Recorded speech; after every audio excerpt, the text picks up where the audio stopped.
I'm doing my group with people that I know, with people that I trust, with people that I know that they are really commit to make, you know, things happen.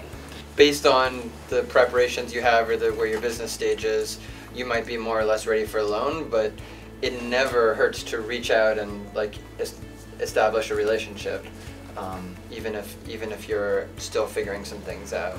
96% of our loans were made to the minority community.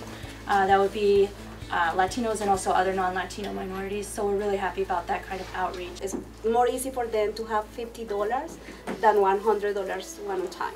It wouldn't be a loan, that the financing would be a line of credit, because something that when she needs to buy materials or merchandise, you'd need some credit, temporary credit, until you get repaid back that you could access. You know, so for that kind of request, it wouldn't be a loan, it'd be a line of credit.